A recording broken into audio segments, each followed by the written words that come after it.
Pada kisaran abad ke-17 Masehi adalah salah satu pangeran kerajaan yang terlahir dari Selir. Beliau didampingi seorang pendekar pria dan seorang pendekar wanita. Mereka bertiga diangkat sebagai panglima perang yang bertujuan untuk melawan pasukan VOC. Di mana pada masa itu pasukan VOC mengerahkan pasukan dari bangsa mereka serta pasukan pribumi dari berbagai daerah di tanah Jawa hanya untuk menaklukkan satu kerajaan Jawa yang sangat tangguh dan paling antipati terhadap dominasi mereka di Nusantara. Dan lokasi pesarian atau makam yang kami kunjungi ini merupakan tempat peristirahatan terakhir pangeran tersebut yang berjuluk Pangeran Rempek Jagapati.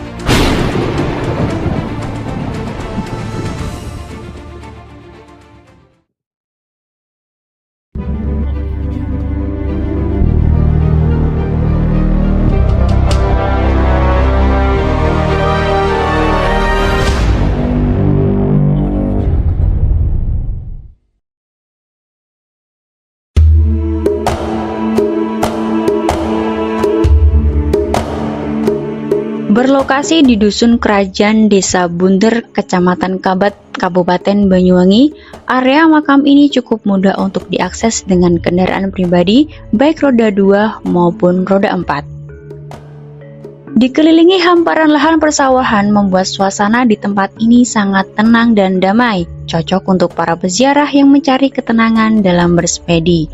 Namun kabarnya, jika ada peziarah yang memiliki tujuan buruk, mereka tidak akan pernah bisa mendekat masuk. Seakan-akan ada benteng gaib yang menghalangi.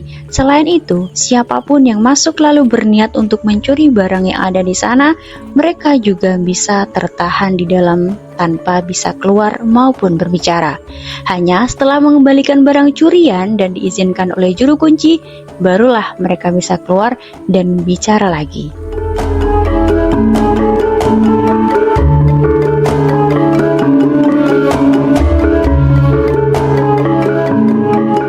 Tujuane awon ojo merigai dilempar sampean kuwi kodeng kelompok-kelompokan. Lek tujuane awon lek sae mboten napa-napa. Elek-elek di nomor paribasane togel mboten napa-napa. Bahkan dia diparingi. Nggih. Yang di togel niku mriki mengke dalu ta wol niki tiyang. Ya kula masa ngelarang, pokoknya resiko tanggung jawab pendewek. Kula unyak kula tani kae ngomong unyak kula. Tertani.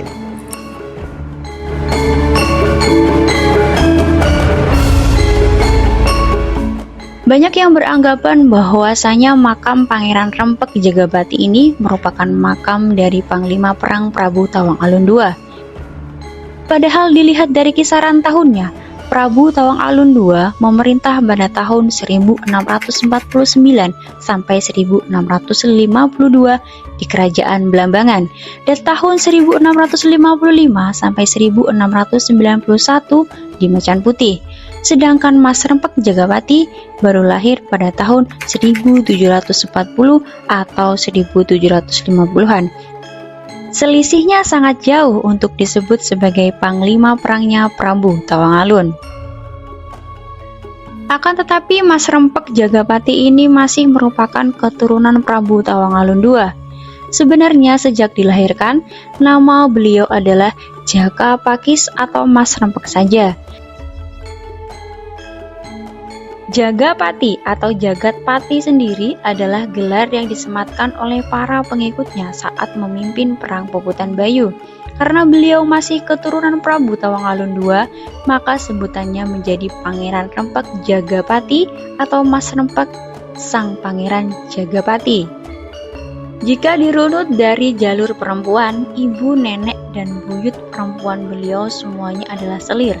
Namun dari jalur lanang, ayahnya bernama Mas Bagus Puri, putra dari Mas Dalem Wiroguno, dan Mas Dalem Wiroguno ini adalah salah satu putra dari Prabu Tawang Alun II, dalam tanda kutip dari jalur istri Selir. Sehingga bisa dibilang Mas Rempek Jagapati masih merupakan salah satu cucu buyut dari Prabu Tawang Alun II sendiri. Di area makam ini juga terdapat beberapa makam lain seperti makam Raden Ayu Tunjung Sekar, istri dari Mas Rempek Jagapati, Siung Laut, Mat Sari, dan Buyut Sina yang membantu Mas Rempek Jagapati selama berada di Bayu.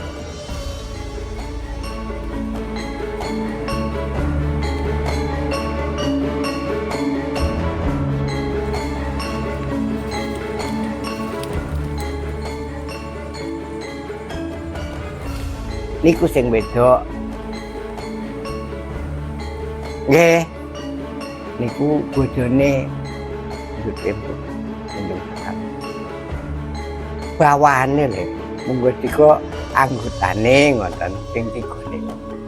Tiyang gangsal wedok setunggal jalare sekawan. Tiyang ngriki enten kang tiyang tuwek sampai umure 600 tahun. Buru ninggal mawon, buru sewune mawon. Semerap teng telu beluke buyut niki. Soale lanange iku berserta membela kali buyut niki niku makom celitiki len dewek niku. Jalere tiyang niku. Dari beberapa informasi yang kami dapatkan, perang Puputan melawan VOC terbagi dalam 2 masa. Namun ada yang menyebutkan 3 masa, yakni Perang Kaba-Kaba, Perang Wilis, dan Perang Bayu atau Perang Puputan Bayu. Kemudian Perang Puputan Bayu terjadi 2 kali, Perang Puputan Bayu pertama dan Perang Puputan Bayu kedua. Pada Perang Puputan Bayu pertamalah nama Mas Rempek mulai muncul.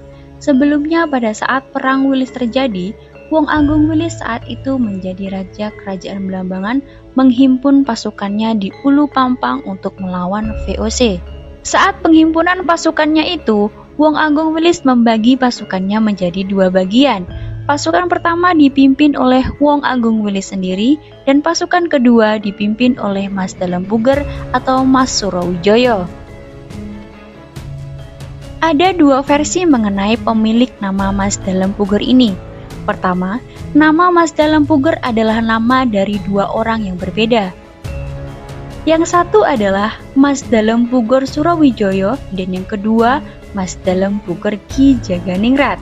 Kedua nama Mas Dalem Puger adalah nama satu orang, Mas Dalem Puger atau Ki Jayaningrat atau Jayaningrat atau Mas Surowijoyo. Selain itu ada 2 versi juga mengenai silsilah Mas Surowijoyo. Ada yang mencatat bahwa Mas Surowijoyo merupakan putra dari Wong Agung Wilis, sedangkan catatan lain menyebutkan bahwa Mas Surowijoyo adalah adik kandung dari Wong Agung Wilis. Terlepas dari perbedaan versi tersebut, konon Mas Surowijoyo memimpin pasukan kedua dari Wong Agung Wilis tadi. Mas Surowijoyo kemudian mengangkat Mas Rempek sebagai panglima perangnya. Hal itu karena keduanya masih memiliki hubungan kekerabatan sebagai sesama keturunan Prabu Tawang Alun II dan sama-sama menentang keras dominasi VOC. Sayangnya, dalam Perang Wilis bagian pertempuran Mas Surowijoyo dan Mas Rempek ini tidak banyak manuskrip yang menceritakan. Cerita tiba-tiba berlanjut ketika Wong Agung Wilis ditangkap dan diasingkan oleh VOC ke Maluku. Selang beberapa tahun kemudian, Wong Agung Wilis berhasil lolos, melarikan diri ke Bali dan wafat di sana. Sedangkan Mas Surowijoyo sempat melarikan diri ke Puger bersama laskarnya. Namun pada akhirnya Mas Surowijoyo tetap berhasil ditangkap dan diasingkan oleh VOC entah kemana.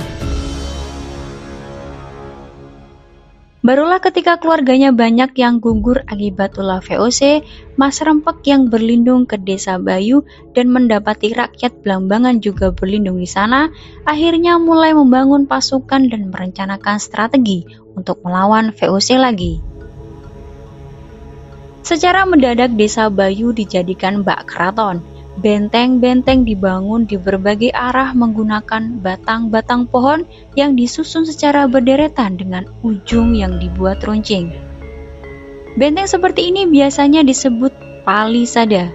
Sedangkan di dalam benteng terdapat lubang-lubang perlindungan dalam tanah. Selain itu, jalur-jalur logistik untuk mengumpulkan suplai makanan dan persenjataan juga disiapkan. Setelah kabar itu terdengar di berbagai desa yang berada dalam lingkup kekuasaan Belambangan sebelumnya, tanpa diduga, para bekel dari 62 desa berbondong-bondong ke sana untuk mengantar pasukan, sumber daya makanan, dan persenjataan. Karena strateginya untuk mendapat dukungan tak terduga, para pengikut Mas Rempek kemudian menjulukinya sebagai Sang Pangeran Jagatpati atau Jagapati.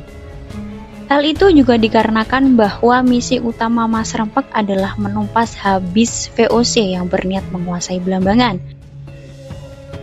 Para tentara VOC yang berani datang ke sana, maka sama halnya menjemput jagat kematian mereka sendiri. Dari situlah Mas Rempek lantas dipuja layaknya raja, didampingi Jagalara sebagai patih dan seorang Srikandi hebat yang dijuluki sebagai Ratu Perang Gunung Raung sebagai salah satu panglimanya. Srikandi itu bernama Sayu Wiwit. Ketika desa Bayu tersebut diketahui VOC sebagai pusat kekuatan rakyat Belambangan yang menolak mereka, pimpinan VOC segera mengirim pasukan pertama ke sana untuk memisahkan rakyat Belambangan dari pengaruh Mas Rempek. Namun setibanya di sana, pasukan VOC tersebutlah yang terpecah, sebagian justru membelot dan memihak Mas Rempek. Sedangkan mereka yang tetap memihak VOC segera terlibat pertempuran dan berujung pada kekalahan.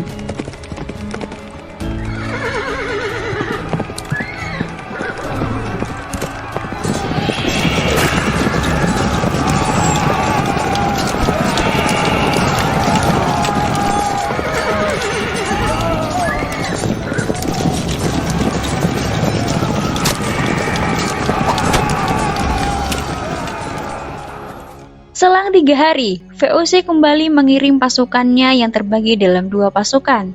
Pasukan bersenjata dikirim menuju Benteng Bayu dan pasukan lainnya belusukan ke berbagai daerah untuk mempengaruhi penduduk agar tidak memihak Mas Rempek. Namun di luar dugaan VOC, sebagian pasukan mereka yang merupakan tentara pribumi membelot memihak Mas Rempek. Pasukan VOC yang memaksa menyerbu dengan berbagai senjata mereka pun berhasil dikalahkan. Sedangkan pasukan yang belusukan ke daerah-daerah atau desa-desa mendapat serangan dadakan dari 200 pasukan yang diutus Mas Rempek. Hampir 1 bulan setelahnya, VOC kembali menyerbu Benteng Bayu bersama pasukan baru campuran Londo dan pribumi. Lagi-lagi, pasukan pribumi tiba-tiba meninggalkan mereka. Saat tiba di depan Benteng Bayu, pasukan pribumi melarikan diri ke hutan tanpa menghiraukan teriakan pimpinan VOC yang memanggil-manggil mereka. Akibatnya, serdadu VOC terlibat pertempuran selama 3 jam tanpa henti, sampai akhirnya mereka kehabisan amunisi dan lari tunggang langgang dari Benteng Bayu meninggalkan persenjataan dan perbekalan mereka. VOC kemudian menyisir daerah-daerah yang menjadi penyuplai logistik Benteng Bayu. Gudang persediaan makanan di Kutalateng, Banjar atau Gelagah, dan Gerajakan pun dihancurkan. Dan puluhan ton beras dibakar di sana. Peristiwa itu terjadi hampir 2 bulan lamanya. Selama waktu itu, VOC juga menghimpun pasukan dan meminta bantuan dari Laskar Madura yang dipimpin oleh Tumenggong Alap-Alap.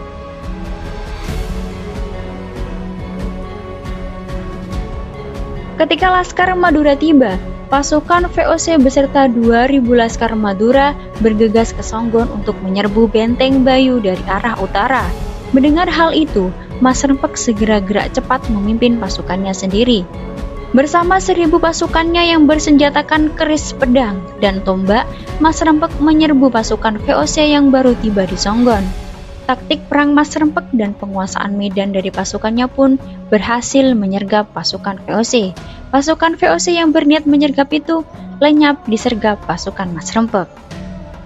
Usai penyergapan itu, pasukan Mas Rempek menggunakan persenjataan VOC yang mereka rampas untuk menyerbu serdadu-serdadu VOC di berbagai tempat.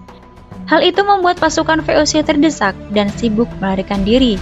Akan tetapi, Mas Rempek dan pasukannya terus mengejar sembari mengarahkan pasukan VOC agar berlari ke arah jebakan yang dibuat Mas Rempek dan pasukannya. Alhasil, ratusan bahkan ribuan pasukan VOC terkena sungga atau jebakan sunggrak yang dipasang tersembunyi di dalam parit-parit. Tak lama kemudian, bertemulah pasukan Mas Rempek dengan Laskar Madura yang dipimpin oleh Tumenggung Alap-Alap. Baik Mas Rempek maupun Tumenggung Alap-Alap saling bertarung imbang. Hingga pada akhirnya Mas Rempek yang sebelumnya menggunakan pedang luwu andalannya mengambil tombak pasukannya yang bernama tombak kelabang dari jenis biring lanang. Ada juga yang menyebut tombak biring lanang. Dengan tombak itu Tumenggung Alap-Alap pun berhasil dilukai. Di saat sekaratnya Tumenggung Alap-Alap masih sempat menyabetkan pusakanya pada Mas Rempek. Saat pertempuran masih berlangsung, Mas Rempek yang terluka dibawa pulang ke Benteng Bayu.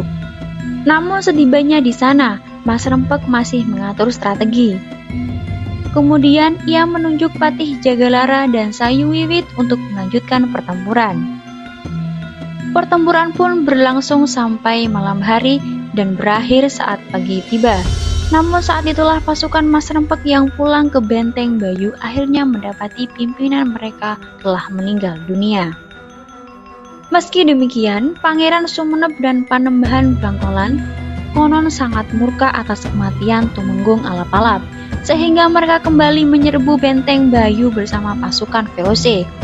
Tapi, upaya itu menyebabkan sekitar 2.000 pasukan dari kubu mereka lenyap karena mendapat amukan dari pasukan Benteng Bayu. Lain dari kisah itu, menurut juru kunci, Mas Rempek juga dikenal Sakti Mandraguna. Dengan ajian yang dimilikinya, konon Mas Rempek pernah menyebabkan kendaraan tempur pasukan VOC lumpuh tidak bisa dioperasikan hanya dengan meniupnya. Dengan ajian yang dimilikinya, konon Mas Rempek pernah menyebabkan kendaraan tempur pasukan VOC lumpuh tidak bisa dioperasikan hanya dengan meniupnya. Kapal tendhuwur jebul tejer. Tank ini kok tank melampang. Disebul lompor le. Tank ini ku lompor. Kapal tendhuwur jebul tejer le. Kali buyut. Sehingga sampai pegah londok niku sampai tuntas londok telas. Akhirnya buyut niku setampun aman. Tilar enten ngeriki mriki mula pesantogane munggo pos enten ngeriki mula.